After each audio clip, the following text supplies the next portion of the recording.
Assalamualaikum warahmatullahi wabarakatuh. Semangat pagi anak-anak. Sebelum pelajaran kita mulai, sebaiknya kita kenalan dulu. Karena kelas 1 belum pernah bertatap muka, belum pernah kenalan. Ada istilah tidak kenal tidak sayang, maka sebaiknya kita kenalan dulu. Nama saya Zainullah, namun ada depannya Dr. Andes Zainullah, yang diampu mata pelajaran sejarah. Zainullah sering dipanggil Master J, namun nama aslinya Zainullah. Hobi mungkin jarang teman-teman yang punya hobi kayak saya. Hobi catur, sulap, dan hipnotis. Bisa anak-anak nanti sulap hipnotis jarak jauh. Untuk pelajaran hari ini kita lanjutkan materi yang kedua setelah kemarin. Kemarin kita membicarakan tentang definisi sejarah menurut para ahli serta ruang lingkup sejarah. Kita sekarang mempelajari tentang cara berpikir sejarah. Kalau kita ulang yang kemarin bahwa sejarah adalah peristiwa masa lampau dalam kehidupan manusia. Jadi hanya manusia, bukan jin, setan, iblis, malaikat, manusia yang disusun secara kronologis, ilmiah, dan mengalami perubahan ke arah yang lebih baik.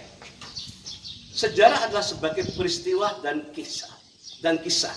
Peristiwa yang betul-betul terjadi, namun kita tidak mengetahui secara langsung. Namun bagaimana kita menghadirkan kembali peristiwa masa lampau di masa kini, sehingga dikisahkan, diceritakan kembali oleh kita yang ada sekarang. Nah, sekarang kita menginjak materi berikutnya, yaitu cara berpikir sejarah. Paling enggak ada 3 cara berpikir sejarah, yaitu cara diakronis, yang kedua sinkronis, yang ketiga adalah kausalitas atau sebab akibat. Pertama, diakronis. Dia berarti melalui, melampaui, melewati. Kronos, waktu. Berarti diakronis adalah memanjang dalam waktu dan terbatas dalam ruang. Karena yang kita bicarakan hanya peristiwa dalam waktu tertentu. Sehingga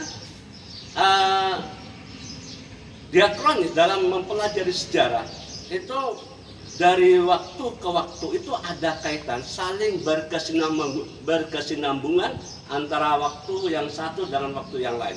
Peristiwa masa lampau pasti berkaitan dengan masa kini. Masa kini juga ada kaitannya dengan masa lampau. Masa sekarang juga berkaitan dengan masa yang akan datang. Jadi saling ada berkaitan dan saling berkelanjutan. Diakronis berarti bersifat vertikal dari masa lampau, masa kini, dan masa akan datang. Dari masa ke masa berkaitan. Sehingga yang dibicarakan sangat sempit karena hanya masa dari masa itu. Dari masa lampau, masa kini, dan lebih terbatas lagi hanya masa lampau saja. Sehingga dalam diakronis biasanya bersifat kronologis, berurutan. Sebagai contoh, peristiwa kalian kalau membicarakan masa zaman TK ya TK saja, kemudian SD, SMP, sehingga berurutan antara masa lampau, masa kini, dan masa akan datang. Tidak bisa kita langsung loncat-loncat dalam menceritakan peristiwa sejarah. Kemudian yang kedua, harus ada pembabakan sejarah. Ada masa sejarah. Sehingga mempermudah kita mempelajari sejarah. Misalnya sejarah Indonesia dibagi beberapa masa atau zaman.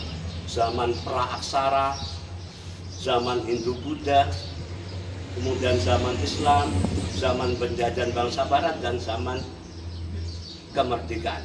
Demikian juga kalian, pembabakannya seperti apa? Mungkin masa TK, masa SD, masa SMP, masa SMA. Sehingga mudah kita memahami peristiwa sejarah. Kemudian yang kedua adalah sinkronis. yaitu sing berarti yang, kronis adalah sing berarti dengan, kronos berarti waktu, dengan waktu. Berarti maksudnya adalah meluas dalam ruang namun terbatas dalam waktu.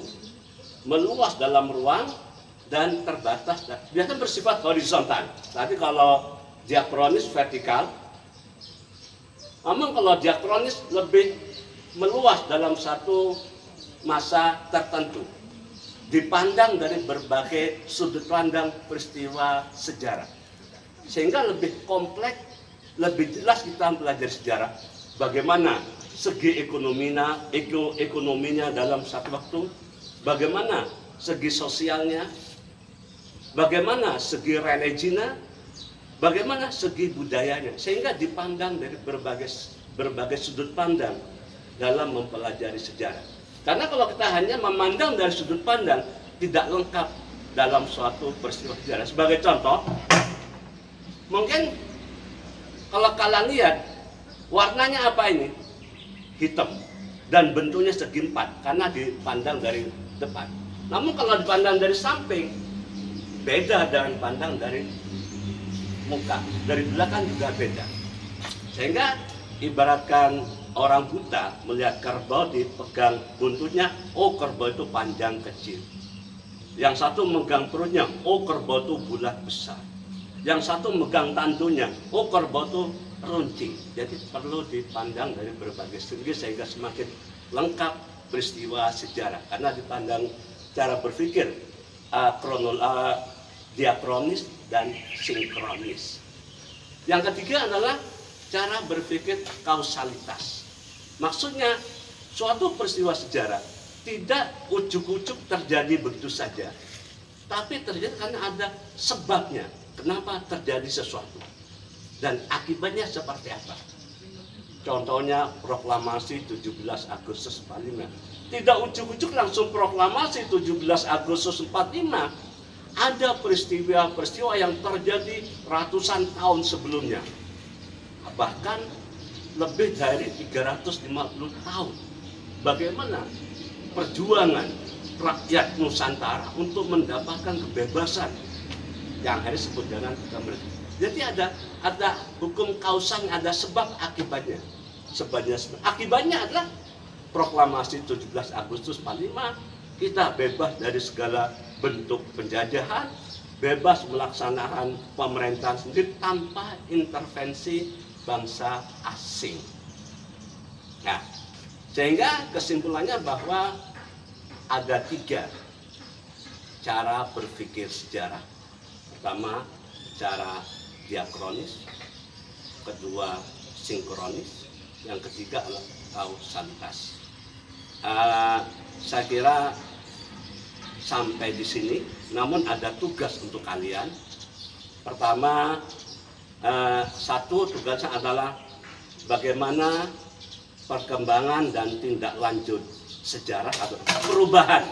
Bagaimana perubahan dan tindak lanjut sejarah. Yang kedua, apa keuntungan kita mempelajari sejarah? Paling nggak ada 3 keuntungan pelajari sejarah. Yang ketiga adalah nilai-nilai apa yang kita ambil dari mempelajari sejarah. Saya kira sampai di sini kalian tidak ada alasan tidak mengerjakan tugas, tidak ada alasan untuk tidak belajar walaupun di musim corona. Justru jadi solusi bagi kalian untuk belajar lebih banyak lagi, lebih belajar untuk mandiri tanpa ketergantungan kepada pihak lain, terutama guru. Kalian lebih leluasa belajar dan kesempatan kalian membantu orang tua di rumah. Saya kira sampai di sini. Saya harap kalian tetap belajar, tetap semangat belajar di rumah. Saya diri, assalamualaikum warahmatullahi wabarakatuh.